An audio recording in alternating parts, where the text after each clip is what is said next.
अब हम डिस्कस करेंगे कि बिजनेस मॉडल कौन से होते हैं ई कॉमर्स के अंदर। इनको अगर हम मेजरली कैटेगराइज करें तो ये प्रोडक्ट बेस्ड होंगे और कस्टमर बेस्ड होंगे। अब प्रोडक्ट बेस्ड जो बिजनेस मॉडल्स हैं, सबसे पहले उसको डिस्कस करते हैं। आपके पास जो सबसे पहली चीज आती है वो आती है white label products. White label products क्या होती हैं? वाइट लेबल प्रोडक्ट्स ऐसी होती हैं, जैसे नाम से क्लियर है, कि ऐसी चीज जिसके ऊपर कोई लेबल नहीं है आपके ब्रांड का, वो आप कहीं से भी पकड़ के कहीं पे भी सेल कर सकते हैं। फॉर एग्जाम्पल, जो आपके पास रेप्लिका बैग्स आते हैं, जो आपके पास गैजेट्स आते हैं, जो आपके पास कॉस्मेटिक प्रोडक्ट्स आती हैं। अब कॉस्मेटिक प्रोडक्ट आपकी अपनी नहीं है, किसी एबीसी ब्रांड की प्रोडक्ट है, आपने होलसेलर से पकड़ी और अपने किस दराज पे या अपने स्टोर पे सेल करना स्टार्ट कर दी। आपने हैंड्स फ्री पकड़ी किसी भी होलसेल मार्केट से, आपने गैजेट्स पकड़े, आपने स्मार्ट वॉचेस पकड़ी और उसको ऑनलाइन बेचना शुरू कर दिया। आपने रेप्लिकास पकड़े, जो ब्रांडेड बैग्स के रेप्लिकास हैं, उसको ऑनलाइन बेचना शुरू कर दिए। ये सारी की सारी चीज़ें आपकी वाइट लेबल प्रोडक्ट के अंदर आती हैं। वाइट लेबल प्रोडक्ट जो है वो ईजी टू सेल है। आपको स्टॉक मेंटेन नहीं करना, आपको उसके ऊपर अपनी लेबलिंग नहीं करवानी, उसकी इन्वेंट्री मेंटेन करने के मसले नहीं है। फास्ट है, आपने मार्केट से पकड़ी, अपने पास लाए, पैक की और शिप कर दी। दूसरी चीज़ ये है कि प्राइवेट लेबल बेसिकली आ जाता है कि जहां पे आप अपना लेबल प्रिंट कर रहे हैं, आप प्रोडक्ट को इस तरह से कस्टमाइज कर रहे हैं और उसमें इस तरह से वैल्यू प्रोवाइड कर रहे हैं कि क्लाइंट को ये लग रहा है कि ये प्रोडक्ट स्पेशली डिज़ाइन की गई है मेरी वांट्स या मेरी नीड्स के लिए, मेरी प्रॉब्लम्स के लिए।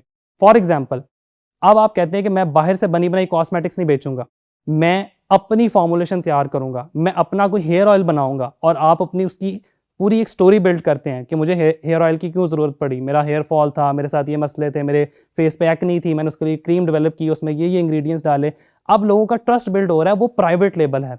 प्राइवेट लेबल और वाइट लेबल में एक जो बड़ा डिफरेंस है वो आता है इन्वेंट्री का, वो आता है स्टॉक मैनेज करने का। अब प्राइवेट लेबल है, आप जाहिर है एक क्रीम तो नहीं बनाएंगे या वो क्रीम मार्केट से तो नहीं पकड़ी, आपने उसकी पूरी फॉर्मुलेशन तैयार की है, उसको आपने कम से कम उसके 100 पीसेस, 200 पीसेस, 500 पीसेस का स्टॉक मेंटेन किया, उसकी कस्टमाइज पैकिंग बनाई है।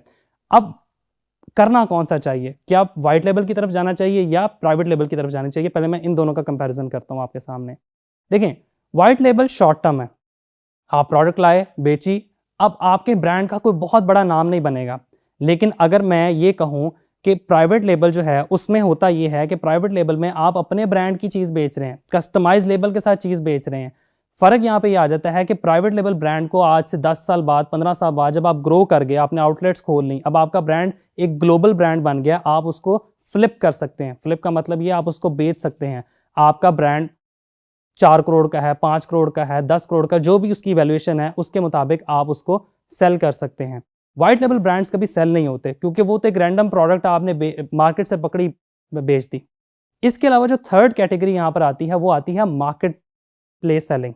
मार्केट प्लेस सेलिंग में ये चीज़ है कि आपने वाइट लेबल प्रोडक्ट हो या प्राइवेट लेबल प्रोडक्ट हो, उसको पकड़ा और किसी भी मार्केट प्लेस के ऊपर सेल करना स्टार्ट कर दिया, दराज के ऊपर सेल करना स्टार्ट कर दिया, या कोई और अमेजोन पे, एटसी पे, कहीं पे भी आपने सेल करना स्टार्ट कर दिया। अब वहाँ पे आपको फ़ायदा ये मिलता है कि वहाँ पे आपको ट्रैफिक लेके नहीं आनी पड़ती, ट्रैफिक खुद ही से मौजूद होती है, मार्केटिंग कॉस्ट आपकी कम हो जाती है, प्लेटफॉर्म चार्जेस आपके कम हो जाते हैं, आपको बहुत ज़्यादा जो है वो चीज़ों को मैनेज नहीं करना पड़ता। आप एक स्टॉक मेंटेन करें, फॉर एग्जांपल आप गैजेट सेल कर रहे हैं, आप 50 गैजेट्स दराज के वेयर हाउस पहुँचा दें, ऑर्डर आएगा, दराज खुद ही उसको पिक पैक शिप कर देगा, आपको उसकी फिक्र करने की ज़रूरत नहीं होगी। ये मार्केट प्लेस सेलिंग है। अब आ जाते हैं हम कस्टमर बेस मॉडल्स पे। कस्टमर बेस मॉडल्स 3-4 किस्म के हैं, हम मेजर 3 जो है उनको डिस्कस करते हैं। सबसे पहला आ जाता है B2C, business to consumer. Business to consumer का मतलब है कि एक बिजनेस प्रोडक्ट सेल कर रहा है और कंज्यूमर उसको बाय कर रहा है। फॉर एग्जांपल, खाड़ी की एग्जांपल ले लेते हैं। आप जाते हैं खाड़ी से की आउटलेट में, वहाँ से एक प्रोडक्ट को बाय किया, पैसे पे किए और घर ले आए, उसको यूज़ किया। सिंपल B2C है, सिंपल एक्सपीरियंस है। अगर हम B2B की बात करें तो बिजनेस बाय कर रहा है, बिजनेस सेल कर रहा है। इसमें सबसे अच्छी ऑनलाइन की एग्जांपल दी जाए तो वो अली बाबा, अली एक्सप्रेस है।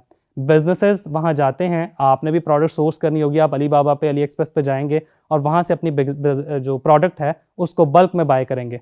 100 पीसेज उठाएं, 500 पीसेज उठाएं, 1000 पीसेज उठाएं, आप उसको बाय करेंगे और फिर यहाँ ला के आप उसको सेल करेंगे। सिंपल B2B एक्सपीरियंस है। होलसेलर से जो आप प्रोडक्ट बाय करके बेच रहे हैं वो भी आपका B2B में आता है। इंडस्ट्रियलिस्ट से प्रोडक्ट बाय करके बेच रहे हैं वो भी आपका B2B में फॉल करता है। तीसरी कैटेगरी है D2C, direct to customer. Direct to customer क्या चीज़ है?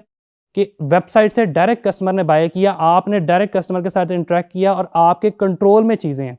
कस्टमर का डेटा आपके कंट्रोल में है कि कस्टमर आया, वो किस टाइम पे आया, कितना उसका बाउंस रेट था, कितनी देर उसने वेबसाइट पे स्टे किया, कितनी प्रोडक्ट्स को उसने ऐड किया, कितनी को डिलीट किया, कितनी प्रोडक्ट्स ने बाय कर ली, और वो कस्टमर की पूरी डेटाबेस, उसका ईमेल, उसका एड्रेस, उसका फ़ोन नंबर, हर डेटा आपके पास अवेलेबल है जिसको आप मार्केटिंग और रीब्रांडिंग के लिए यूज़ कर सकते हैं। ये D2C है। इसके अंदर आपके पास मल्टीपल ऑनलाइन ब्रांड्स आ जाते हैं। नेम अ फ्यू, आपके पास जो है वो अगर परफ्यूम इंडस्ट्री की बात करें, सेंट एंड स्टोरी आ जाता है, अर्दल मस्क आ जाता है। अगर मैं क्लोथिंग इंडस्ट्री के अंदर चला जाऊँ तो आपके पास जो है मैड ऑफिशियल आ जाता है। इस तरह के बहुत से ऑनलाइन ब्रांड्स हैं पाकिस्तान में जो ग्रो कर रहे हैं और अपनी प्रोडक्ट्स को ऑनलाइन सेल कर रहे हैं। इसके अलावा सब्सक्रिप्शन मॉडल आ जाता है, that is more inclined towards services sector. अगर आप कोई सर्विस सेल कर रहे हैं तो वो आपकी बेसिकली सब्सक्रिप्शन मॉडल में आ जाता है। फॉर एग्जांपल, आप कहते हैं ई कॉमर्स का मैं एक सॉफ्टवेयर बनाया, आपका जैसे ऑर्डर प्लेस होगा ऑटोमेटिकली कस्टमर को एक कॉल जाएगी और वो कस्टमर से ऑर्डर कंफर्म करेगा, या व्हाट्सएप के ऊपर मैसेज जाएगा और वो ऑर्डर कंफर्म करेगा।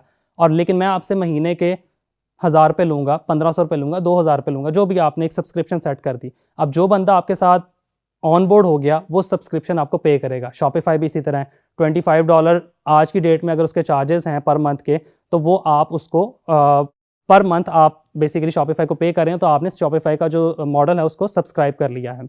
अब क्वेश्चन ये है कि बिगनर फ्रेंडली क्या है। आप स्टार्ट करने जा रहे हैं तो कौन सी प्रोडक्ट बेचना आपके लिए आसान है। मेरा सजेशन है कि आप स्टार्ट करें वाइट लेबल प्रोडक्ट से।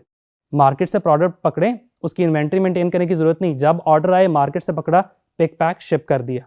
लेकिन इवेंचुअली आपका एम होना चाहिए अपना प्राइवेट लेबल ब्रांड बिल्ड करने का, जिसको आप इवेंचुअली 10 साल बाद, 15 साल बाद ग्लोबल ब्रांड या इंटरनेशनल ब्रांड बना सकें।